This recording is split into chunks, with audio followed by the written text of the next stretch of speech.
تیسری حدیث آج ہمیں پڑھنی ہے، اور یہ حدیث ہم لوگ بار بار سنتے ہیں۔ اس حدیث کو عبداللہ بن عمر بن خطاب رضی اللہ عنہ اس کے راوی ہیں، کہتے ہیں کہ سمعت رسول اللہ صلی اللہ علیہ وسلم یقول، میں نے اللہ کے نبی صلی اللہ علیہ وسلم سے یہ سنا ہے۔ حدیث میں آپ کہیں کہیں پائیں گے کہ صحابہ نبی سے سنتے تھے، کہیں کہیں آپ پائیں گے کہ صحابہ نبی کو کرتے ہوئے دیکھتے تھے، کہیں آپ پائیں گے کہ صحابہ نے کوئی عمل کیا ہو اور نبی صلی اللہ علیہ وسلم دیکھ کر خاموش رہے ہوں، تو یہ بھی ایک سرٹیفکیٹ ہے، سرٹیفائی آپ نے کیا کہ یہ بھی عمل درست ہے، جس کو عام اصطلاح میں حدیث قولی، حدیث فعلی، حدیث تقریری کہتے ہیں۔ حدیث قولی یعنی آپ کا قول، آپ کی بات، حدیث فعلی یعنی آپ کا عمل، آپ کا طریقہ، حدیث تقریری یعنی آپ کے سامنے کوئی کام کیا گیا ہو اور آپ خاموش رہے ہوں، تو گویا یہ بھی عمل حدیث سنت ہے، آپ نے اس کو سرٹیفائی کر دیا۔ یہ حدیث قولی یعنی آپ نے بیان فرمایا زبان مبارک سے کہ اسلام کی بنیاد 5 چیزوں پر ہے، 5 پلر اسلام کے ہیں جن پر اسلام کھڑا ہے۔ نمبر 1، لا الہ الا اللہ محمد رسول اللہ کی گواہی دینا، یہ پہلا پلر ہے، اور اسی سے انٹری ہوتی ہے اسلام کے اندر۔ اس کے بعد دوسرا کیا ہے؟ نماز قائم کرنا، نماز پڑھنا۔ ہمارے یہاں کا کچھ ماحول ایسا ہے کہ بے نمازی کو بھی مسلمان مانتے ہیں، عرب میں بے نمازی کو مسلمان نہیں مانتے، پہلے بھی اور آج بھی۔ کوئی کتنا بھی پرانا مسلمان اور نماز نہیں پڑھتے تو کہتے وہ کافر ہے، کیونکہ اسلام کی ایک بنیاد اس نے ختم کر دیا نا۔ جیسے ہمارے یہاں جمعہ پڑھنے والے خالی بہت سارے نمازی ملیں گے، زیادہ تر مسجدوں میں جمعہ کو تو بھیڑ رہے گی، باقی غائب۔ عید کے دن آپ دیکھیے فجر میں مسجدوں میں 2-4 لوگ رہیں گے، عیدگاہ میں بھیڑ لگی رہے گی۔ آخر یہ تو فرض نماز ہے نا عید کی، وہ فجر کی، اور عید کی نماز سنت ہے، مؤکدہ ہے، سنت ہے، لیکن فرض سے زیادہ سنت کو آدمی ترجیح دیتا ہے۔ تو یہ علم کی تربیت کی کمی ہے۔ نماز دین کا ستون ہے، پلر ہے۔ جس نے نماز کو ترک کر دیا اس نے اپنے دین کو بالکل گرا دیا، جیسے بلڈوزر سے بلڈنگیں گرائی جاتی ہیں، ویسے بے نمازی اپنے عمل سے اسلام کے پلر کو گرا دیتا ہے۔ تو کہا کہ 5 بنیادیں ہیں: توحید، لا الہ الا اللہ محمد رسول اللہ کی گواہی دینا، نمبر 2 نماز قائم کرنا۔ نماز کب قائم کریں گے؟ جب آپ کی توحید مضبوط ہوگی۔ آپ لا الہ الا اللہ کا حق جب ادا نہیں کریں گے تو آپ کی نماز کا بھی کوئی فائدہ نہیں۔ جیسے لا الہ الا اللہ کا مطلب ہے کہ لا معبود بحق الا اللہ، اللہ کے سوا کوئی معبود برحق نہیں۔ اگر آپ نے لا الہ الا اللہ کہا اور اللہ کو چھوڑ کر کسی اور کا سجدہ کر رہے ہیں، کسی اور سے مدد مانگ رہے ہیں، مردے سے کسی اور کو حاجت روا یا مشکل کشا سمجھ رہے ہیں، تو یہ لا الہ الا اللہ زبانی تو آپ کا ہوگا لیکن اس کا فائدہ آپ کو نہیں ملے گا، اس لیے کہ آپ نے لا الہ الا اللہ کے تقاضوں کو پورا نہیں کیا۔ لا الہ الا اللہ کا تقاضا یہ ہے کہ اللہ کے سوا کوئی معبود برحق نہیں، اور اللہ کے سوا جتنے لوگوں کی عبادت کی جاتی ہے سب کا انکار کرنا، سب کو ریجیکٹ کرنا، سب کو غلط ٹھہرانا۔ اگر آپ سوچیں کہ یہ دھرم بھی صحیح ہے، وہ دھرم بھی صحیح ہے، وہ صحیح ہے، تم اپنا کرو میں اپنا، تو گویا کہ آپ خود لا الہ الا اللہ کو آپ نے نہیں سمجھا۔ یہ کہنا کہ ٹھیک ہے میں اپنے دین پر قائم ہوں، یہ میرا دین ہے، آپ کی مرضی عمل کرے نہ کرے، لیکن یہ کہو کہ تم اپنا عمل کرو، تم اپنے لحاظ سے چلو، میں اپنے لحاظ سے، اور پھر دونوں کو جنت ملے گی، یہ غلط چیز۔ جنت توحید خالص سے ملے گی۔ لا الہ الا اللہ یہ ایک اقرار ہے کہ اللہ کے سوا کوئی ایسا ہے ہی نہیں جس کا سجدہ کیا جائے، اور محمد رسول اللہ یہ دوسرا اقرار ہے کہ اللہ کی عبادت اور اللہ کا سجدہ اور عبادت کا وہی طریقہ قابل قبول ہے جو محمد الرسول اللہ صلی اللہ علیہ وسلم نے بتایا ہے۔ محمد الرسول اللہ میں اس بات کا اقرار ہے کہ نبی کے طریقے سے ہٹ کر کے اگر کوئی اللہ کی بندگی کرتا ہے تو اس کی بندگی باطل ہے، اس کا کوئی فائدہ نہیں ہوگا۔ کتنی پیاری وضاحت ہے کلمے کے اندر۔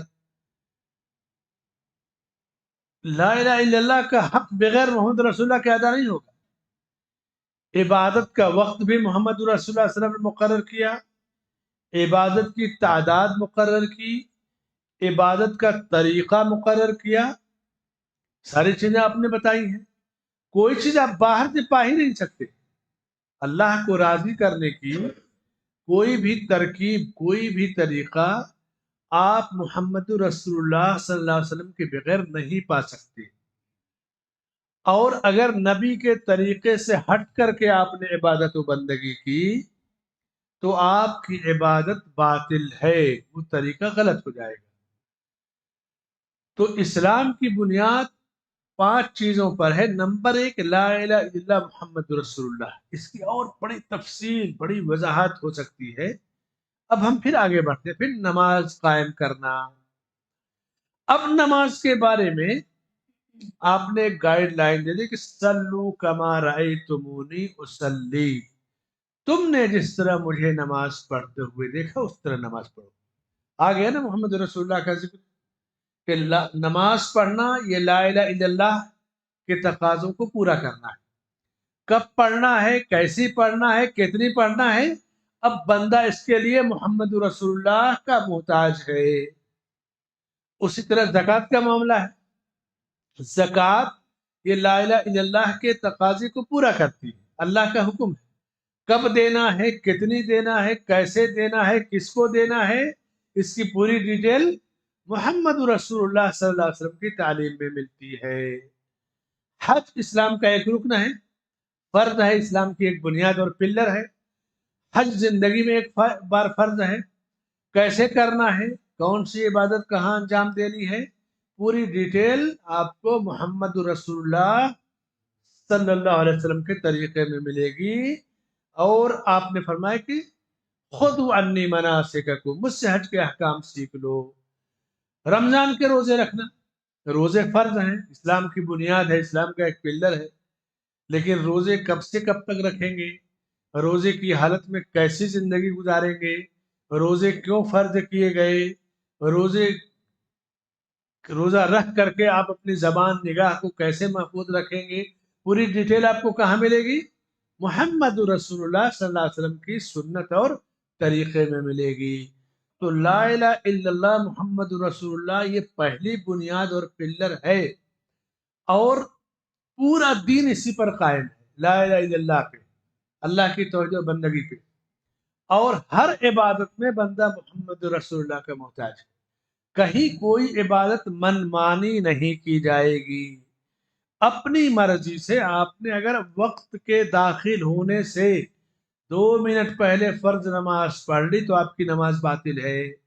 سورج ڈوبنے سے 1 منٹ پہلے روزہ کھول لیا، افطار کر دیا تو روزہ باطل ہے۔ آپ 9 کے بجائے 8 کو جا کے عرفہ میں ٹھہر کے چلے آؤ تو حج آپ کا باطل ہے۔ محمد رسول اللہ نے جو گائیڈ لائن دی ہے اس کے بغیر آپ کی کوئی بھی عبادت اللہ کے ہاں قابل قبول نہیں ہے۔ تو یہ ہے لا الہ الا اللہ اور محمد رسول اللہ، دونوں کو اللہ نے جوڑ کے رکھا ہے، اور دونوں کی ایک دوسرے یعنی لا الہ الا اللہ کا حق ادا ہی نہیں ہو سکتا محمد رسول اللہ پر ایمان کو مکمل کیے بغیر۔ اسی لیے سیرت طیبہ زندگی کا ایک حصہ ہے، آدمی کو ہمیشہ اس کو پڑھتے رہنا چاہیے۔ اچھا، اس کے بعد چوتھی حدیث ہے، اس کو پڑھیے ابھی ذرا۔ بسم اللہ الرحمن الرحیم عن ابی عبد الرحمن عبد اللہ بن مسعود رضی اللہ عنہ قال حدثنا رسول اللہ صلی اللہ علیہ وسلم وهو الصادق المصدوق ان احدکم یجمع خلقه في بطن امه 40 يوما ثم يكون علقة مثل ذلك ثم يكون مضغة مثل ذلك ثم يرسل الله إليه الملك فينفخ فيه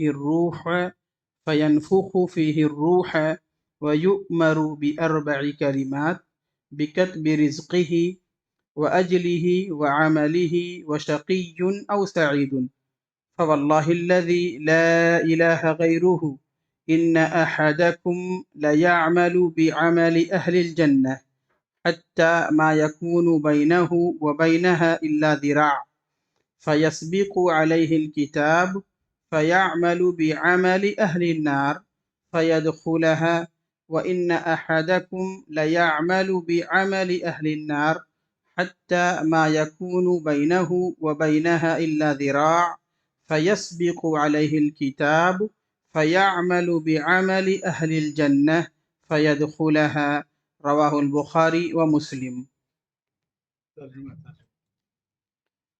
ترجمہ ابو عبد الرحمن عبداللہ بن مسعود رضی اللہ عنہ سے روایت ہے، فرماتے ہیں ہم سے اللہ کے رسول صلی اللہ علیہ وسلم نے حدیث بیان کی اور آپ صلی اللہ علیہ وسلم صادق المصدوق ہیں۔ آپ نے فرمایا تم میں سے ہر ایک کی تخلیق اس طرح ہوتی ہے کہ وہ اپنی ماں کے پیٹ میں 40 دن تک نطفہ کی شکل میں رہتا ہے، پھر اسی طرح علقہ کی شکل میں رہتا ہے، پھر اسی طرح مضغہ کی شکل میں رہتا ہے، پھر اس کی طرف ایک فرشتہ بھیجا جاتا ہے تو اس میں روح پھونک دی جاتی ہے اور 4 چیزوں کے لکھ دینے کا حکم دیا جاتا ہے، اس کا رزق، اس کی عمر، اس کا عمل، اور یہ کہ وہ شقی ہے یا سعید۔ اس ذات کی قسم جس کے سوا کوئی معبود برحق نہیں، ایک آدمی جنتیوں جیسے اعمال کرتا رہتا ہے یہاں تک کہ اس کے اور جنت کے درمیان بس ایک ہاتھ کا فاصلہ رہ جاتا ہے، لیکن پھر اس پر اللہ کا لکھا سبقت لے جاتا ہے اور وہ جہنمیوں جیسے اعمال کرنے لگ جاتا ہے یہاں تک کہ اسے جہنم میں داخل ہو جاتا ہے، اور ایک آدمی جہنمیوں کے اعمال کرتا رہتا ہے یہاں تک کہ اس کے اور جہنم کے درمیان بس ایک ہاتھ کا فاصلہ رہ جاتا ہے، لیکن پھر اس پر اللہ کا لکھا سبقت لے جاتا ہے اور وہ جنتیوں کے اعمال کرنے لگ جاتا ہے اور جنت میں داخل ہو جاتا ہے۔ یہ بخاری مسلم کی مشہور حدیث ہے، اس کے راوی عبداللہ ابن مسعود رضی اللہ عنہ۔ عبداللہ ابن مسعود کبار صحابہ میں، کبار صحابہ میں جو صحابہ کی پہلی لائن بڑے جو صحابہ ہیں ان میں ہیں، سارے صحابہ ایک درجے کے نہیں ہیں، پہلے اسلام لائے اور عمر بھی زیادہ ہے، علم بھی زیادہ ہے، بعد والے ہیں، اس کے بعد والے، بدر سے پہلے والوں کا درجہ الگ ہے، بدر کے بعد والوں کا الگ ہے، صلح حدیبیہ سے پہلے والوں کا الگ ہے، بعد والوں کا الگ ہے، فتح مکہ سے پہلے والوں کا الگ ہے، بعد والوں کا الگ ہے۔ عبداللہ بن مسعود سابقین اولین، پہلے اسلام لانے والے اور بڑے صحابہ میں شمار ہوتے ہیں۔ یہ وہ صحابی ہیں جنہوں نے اللہ کے نبی صلی اللہ علیہ وسلم کے بعد سب سے پہلے بلند آواز سے قرآن کی تلاوت کی۔ اندازہ کیجیے، یہ قرآن جو ہم پڑھتے ہیں پوری دنیا میں قرآن گونجتا ہے، نبی کے بعد سب سے پہلے بلند آواز میں قرآن پڑھنے والی شخصیت اور جو شرف ملا عبداللہ بن مسعود کو ملا۔ عبداللہ بن مسعود رضی اللہ عنہ کو اللہ کے نبی صلی اللہ علیہ وسلم کہتے تھے کہ تم ایک تربیت یافتہ لڑکے ہو۔ نبی کی آگے عمر بہت کم تھی، چھوٹے لوگوں میں سے تھے،